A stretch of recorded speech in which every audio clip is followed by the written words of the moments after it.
The deck plating of the Galactic Council's flagship cracked like thunder under a single footstep, and every ambassador in the chamber froze as the human woman looked down at the spiderwebbing metal with mild confusion. "Oh," Emma Johnson said, lifting her foot to examine the damage. Did I break something?" Kael'thas, the Valoran chief engineer, stared at his tablet as impossible readings flooded his screen. The deck plating was rated to withstand orbital bombardment. It had survived 3 centuries of diplomatic meetings, countless ambassadorial arrivals, and even that incident with the Crithian delegation who'd brought their ceremonial war beasts. The metal was supposed to be indestructible. It had lasted exactly 4 seconds against a human woman in sensible flats. "Structural breach, Section 7, the station's AI announced with the kind of calm that suggested imminent catastrophe. "Initiating emergency protocols, evacuate immediately." "Wait, what?" Emma looked around as the assembled ambassadors, representing 47 species from across the galaxy, scrambled backward from her like she'd just activated an antimatter device. "I just got here for the trade negotiations. What's happening?" Vexia, head of station security and a decorated veteran of the Rim Wars, had her appendages hovering over her weapon. Not drawing it, she wasn't suicidal, but close. According to YouTube analytics, 99.6% of viewers are not subscribed.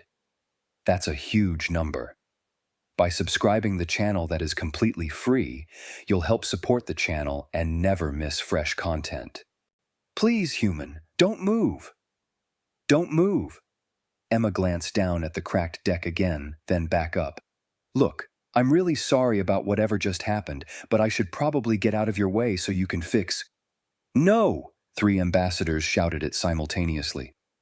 Emma froze mid-step. Smart woman. "The damage," Kael'thas said, his voice tight as he stared at his readings, "is not subsiding. It's propagating. Every micro-movement you make is generating stress fractures through the substructure." He looked up, his 3 eyes wide with something between awe and terror. "How much do you weigh?" Emma's cheeks colored slightly. "That's kind of a rude question, don't you think?" "Answer the question," Vexia barked, her tactical training overriding her diplomatic protocols. "Fine, geez, about 68 kilograms, maybe 70 after that breakfast burrito." Emma crossed her arms, which caused an ominous groan from the deck beneath her. Everyone flinched. She uncrossed them quickly. "Why?" Zara, the Centauran diplomat who'd been reviewing the trade documents, checked her datapad 3 times before speaking. "Our sensors are registering you as a localized gravitational anomaly.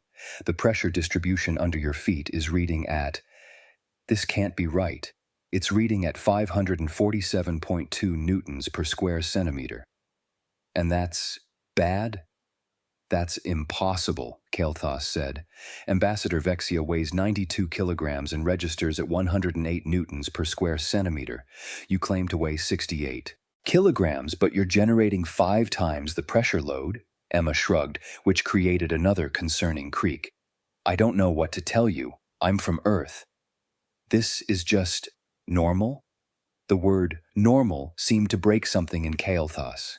He started typing frantically, pulling up data, cross-referencing, his appendages moving so fast they blurred. Then he stopped, just stopped completely, staring at his screen. "What?" Vexia demanded. "What did you find?" "Earth's gravitational acceleration," he said quietly. "It's 9.8 meters per second squared." Silence. "So?" Emma prompted. "So," Zara said, her voice distant. "The galactic average is 2.3. The Valoran homeworld, where Kael'thas is from, has 3.1. My homeworld has 4.2, which is considered dangerously high for most species." She looked at Emma like she was staring at a black hole. "Your planet has almost 10. "Wait," Emma laughed, actually laughed. "Wait, your gravity is what? 2.3? That's like being on the moon. You're all basically living in bounce houses." Nobody else was laughing. "Human Johnson," came a new voice, deep and resonant. The crowd parted as Ginix, the Archon of the Council, approached. He was nearly 3 meters tall but moved with the careful grace of someone who'd evolved in barely their gravity. Are you telling us that Earth's gravitational force is more than 4 times the galactic standard? I mean, I guess. If you say the standard is 2.3? Emma was still grinning. Honestly, I thought you guys would have figured that out already. Didn't you do surveys or something before inviting us? We did, Ginnick said slowly. We classified Earth as a low-gravity world. Emma's grin faltered. Low. Earth is low gravity to you? Your planet only has 9.8 ms2. The high-gravity classification begins at 12. Oh my God. Emma pressed her hands to her face, which made the deck groan again. She lowered them quickly. Oh my God, you people evolved on featherweight worlds. That's why you all look so... She caught herself. So what? Vexia asked dangerously. So delicate? No offense. You're all very elegant and graceful and beautiful in your own ways, but like... Emma gestured vaguely. Your bones look hollow. Your musculature is streamlined. You all move like dancers or gymnasts. I thought it was just your species thing, but it's the gravity, isn't it? Kael'thas had pulled up more data. Human bones have a density rating of... No, this can't be accurate. It says here, your skeletal structure is 5 times denser than the galactic average. Your muscle fiber compression is rated at... He looked up. You're essentially made of organic armor. I'm made of regular person, Emma protested. I'm a freight logistics coordinator. I sit at a desk. I'm not even athletic. You're standing, Zara observed quietly. Yeah, so? You've been standing for 47 minutes now. Since you arrived, you haven't shown any signs of fatigue. Emma looked confused. Why would I be tired? I'm just standing. Humans can just stand for extended periods in what you consider normal gravity. Vexia was taking notes now, her tactical mind clearly filing every detail. Yeah? We can stand for hours. I mean, it's not super comfortable forever, but... Wait. Emma's eyes widened. Can't you guys stand for long? The average Valoran can stand for approximately 30 minutes in home gravity before muscle fatigue requires rest, Kael'thas admitted. In my research, I found most galactic species cluster between 20 and 45 minutes for comfortable standing periods. We stood in line for 3 hours to get concert tickets last month, Emma said. My friend Sarah complained about her feet hurting, but we all just did it. The implications were settling over the chamber like a heavy blanket. Or like Earth's gravity, Emma supposed. Ginnick's raised one elongated appendage. Demonstration, please. Human Johnson, would you perform a standard human greeting gesture? Like a handshake? Yes. Emma approached Kael'thas, who looked like he wanted to flee but held his ground admirably. She extended her hand slowly, carefully. He reached out with his primary manipulation appendage, which looked like it had too many joints and not enough bone. They connected. Emma squeezed gently. Kael'thas made a sound like air escaping a pressurized container. Oh God, sorry, Emma released immediately. Did I hurt you? No, he gasped, flexing his appendage experimentally. But I felt your grip strength. That was gentle for you? Super gentle. That was like 20%? 20% of your casual grip strength just exceeded the maximum pressure threshold my appendage can safely withstand. Kael'thas looked at Ginnick. Archon, we need to reconvene. This changes everything. I really didn't mean to cause an incident, Emma said apologetically. Should I just go back to the shuttle? No. This time it was Ginnick who shouted it. If you walk back across this station, you'll compromise structural integrity in every section you traverse. We're going to have to carry you. Emma stared at him, then she started laughing again, that same genuine amusement. You're going to carry me? Have you seen me? Have you seen you? No offense, but you look like a strong breeze would knock you over. Our industrial load lifters can manage up to 200 kilograms in standard gravity, Vexia said stiffly. Okay, but I'm not 200 kilograms. No, but your effective weight, combined with the pressure you generate. Vexia checked her tablet. We're going to need 3 load lifters working in concert, and probably structural reinforcement. And prayer. This is insane. Emma looked around the chamber at all the assembled aliens who were still keeping a respectful, terrified, distance from her. You all really can't handle Earth gravity? Human Johnson, Zara said gently. If any of us visited your homeworld, we would be crushed flat within minutes. Our skeletal structures would collapse, our circulatory systems would fail, we would die. Emma's amusement evaporated. Oh shit, really? Really? So when we applied for council membership and you guys said we should develop further and perhaps try again in a few centuries, we were trying to figure out how to tell you that our entire galactic infrastructure is fundamentally incompatible with your species' basic biology, Ginix admitted. We've been arguing about it for 3 years. The technical challenges alone are apparently, how do we build things that won't break when humans walk on them? Emma finished. She sat down, very carefully, on the deck. It still made an alarming sound, but nothing cracked this time. Okay, let me think. Please don't think too hard, Kael'thas muttered. The station might not survive it. Emma shot him a look, but there was a smile tugging at her lips. So here's the thing.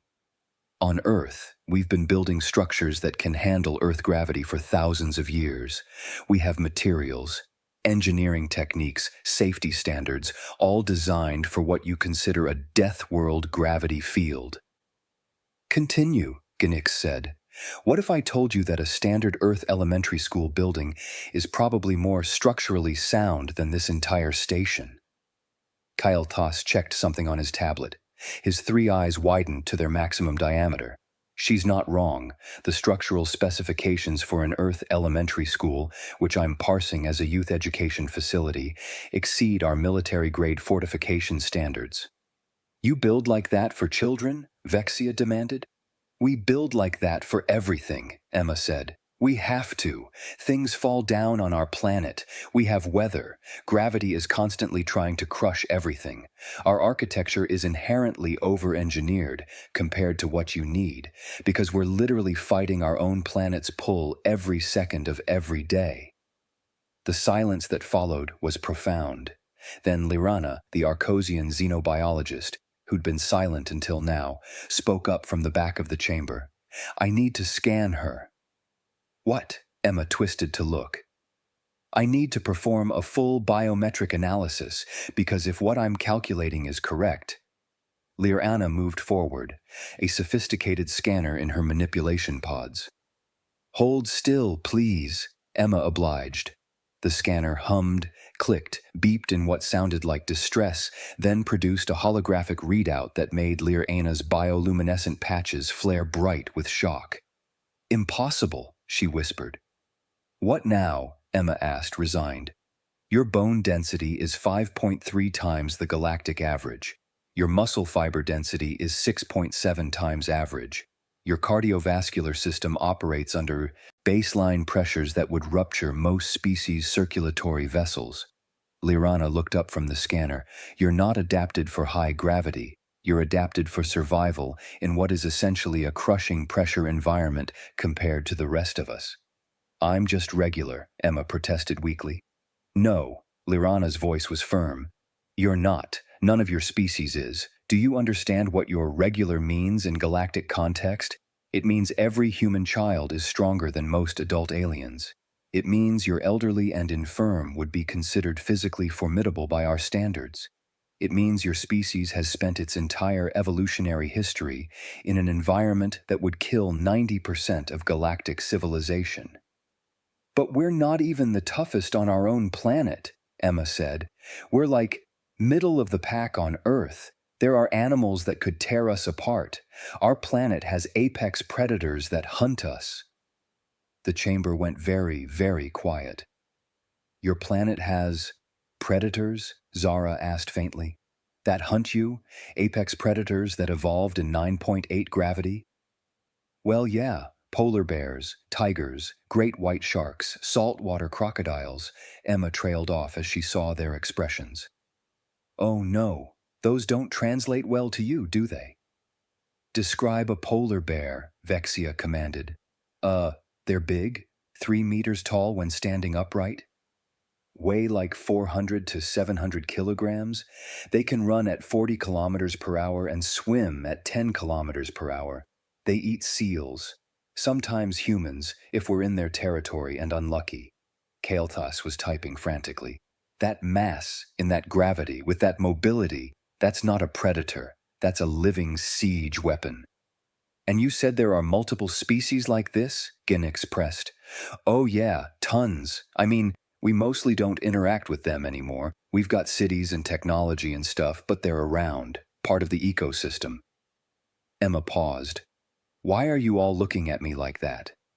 Because, Liarana said slowly, you just casually mentioned that your planet contains multiple species that would classify as apex-tier threats in any galactic combat scenario, and you treat them as minor inconveniences to be avoided. Well, when you put it that way... Stand up, Vexia interrupted. Please, I need to see something. Emma stood carefully. The deck creaked but held. Now perform a standard human exercise, something you might do for basic fitness. Like what? Push-ups, sit-ups? Demonstrate a push-up. Emma got down on the deck, more ominous groaning, and positioned herself. Okay, so you just put your hands here, keep your body straight, and... She lowered herself toward the deck, arms bending, then pushed back up. The deck beneath her hands visibly flexed, the metal dimpling under the distributed pressure of her body weight. Emma did 3 more, then stood up, brushing off her hands. Like that. Pretty basic. Every alien in the room was staring at her like she'd just bench-pressed a starship. You, Kael'thas said, his voice distant, just displaced your entire body mass against our deck plating using only your upper body strength, repeatedly, for demonstration purposes.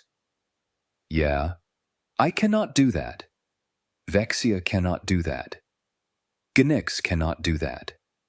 The only beings in this station who could perform that action are our heavy industrial robots. Emma blinked. But it's just a push-up. Human military forces do these push-ups for training? Vexia asked. Among other things, yeah. Why? Vexia looked at Ginix. Archon, I need to update our military threat assessment of Earth immediately. Threat assessment? Emma's voice rose. We're not a threat. We applied for peaceful diplomatic relations. You applied for peaceful relations, Ginix said carefully, despite the fact that your species' basic physical capabilities exceed those of our elite military forces, despite the fact that you could, theoretically, physically dominate any conflict scenario through sheer biological advantage. We don't want to dominate anyone! Emma threw her hands up in frustration, which made several ambassadors duck reflexively. We want trade, cultural exchange, friends. We figured out millennia ago that fighting each other was stupid and wasteful, so we learned to work together instead. Why would we come all the way out here just to start fighting space aliens? Because, Zara said softly, in all of galactic history, no species has voluntarily chosen cooperation when they held overwhelming force advantage. Emma looked around the room, seeing the fear, the suspicion, the awe, and something in her expression shifted from frustrated to understanding. Oh, she said quietly, you're scared of us. No one denied it. Not just scared, Ginix admitted, terrified. We've spent 3 years analyzing Earth, running scenarios, trying to determine if your species represents an existential threat to galactic civilization. Your technology is impressive but not exceptional. Your cultural development shows promise but is still maturing. But your biology...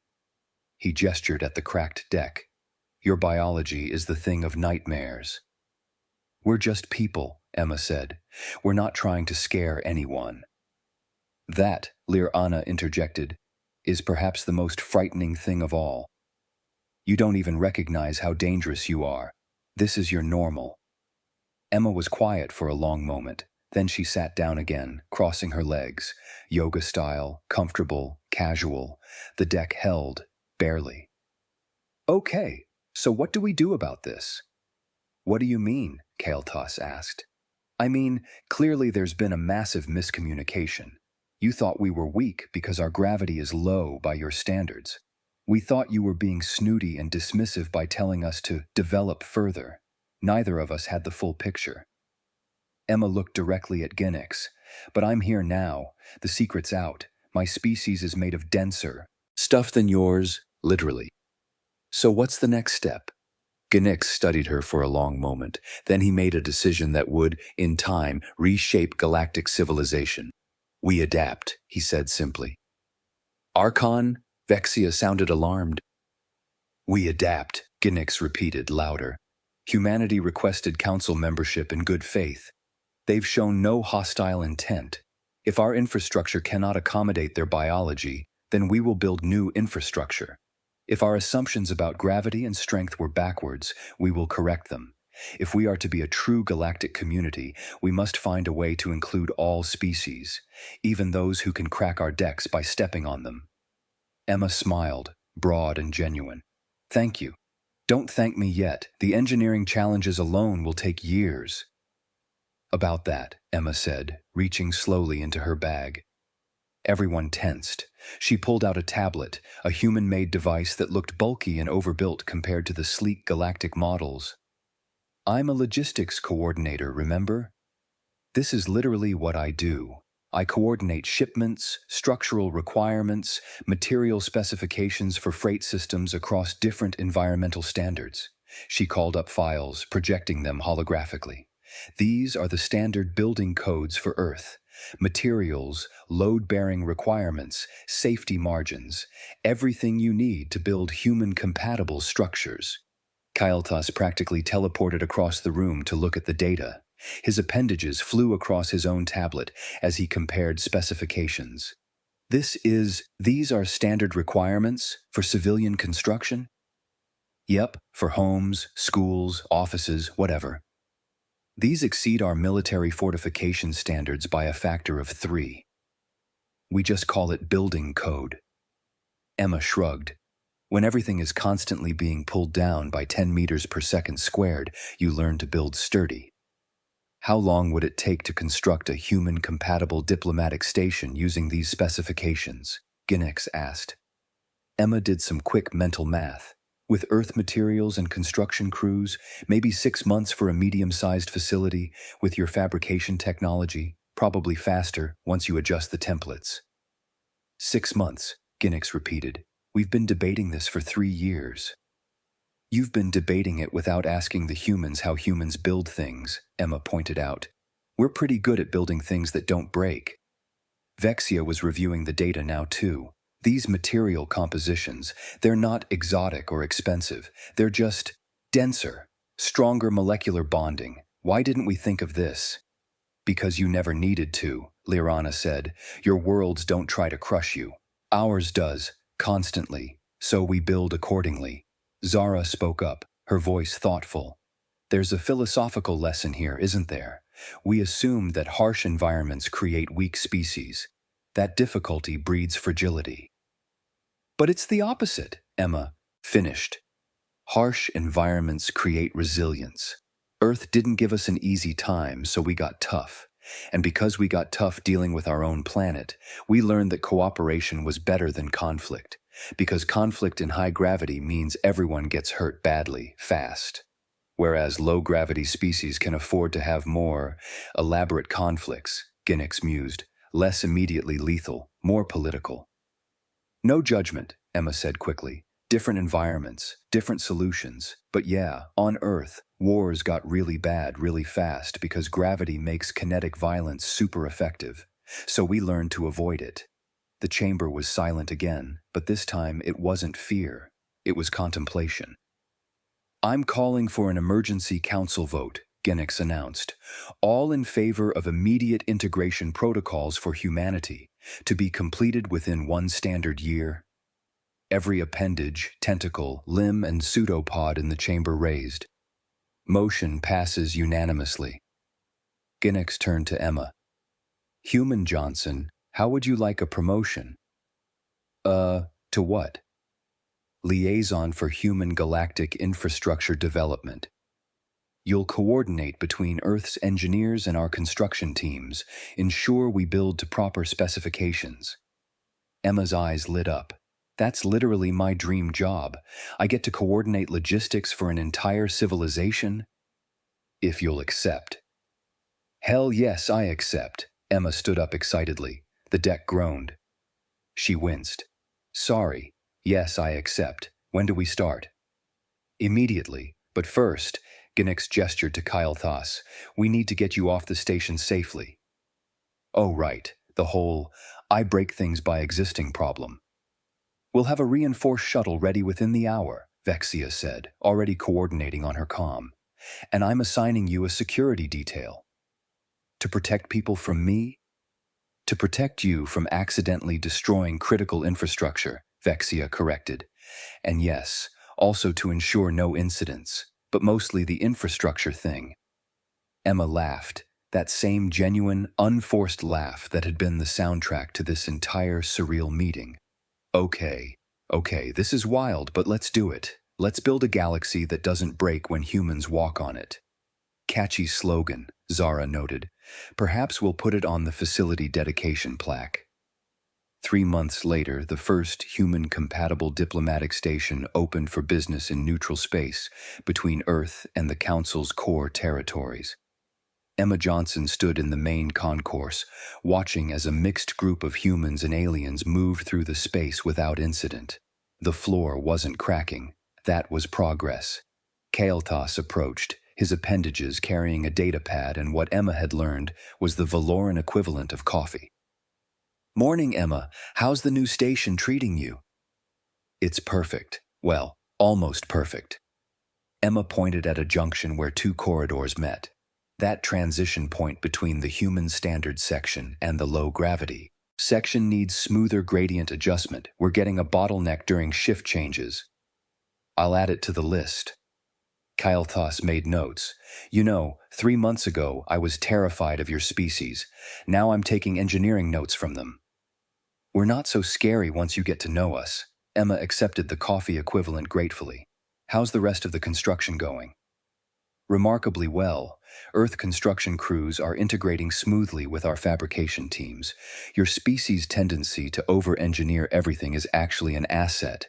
We're building facilities that will last millennia instead of centuries. That's the Earth way. Build it like it needs to survive an apocalypse. Given that your planet actively tries to kill you, that's logical. Kael'thas settled into a reinforced chair. Human-rated furniture was now standard in mixed-species facilities. I've been reviewing your homeworld's history, the construction techniques, the architectural evolution. It's fascinating how adversity drove innovation. Yeah, when gravity is constantly trying to make your buildings into rubble, you figure out structural engineering real fast. Emma watched a group of human engineers discussing something with several Valoran technicians. How are your people adapting? Better than expected, though there was an incident yesterday. One of our junior engineers tried to arm wrestle a human construction worker. Emma winced. How bad? Sprained manipulation appendage. The human was horrified and apologetic. We're establishing clearer guidelines about physical interaction. Probably smart, Emma's comm chimed. She checked it and grinned. Oh, excellent. The second wave of human liaisons just arrived. More of your people.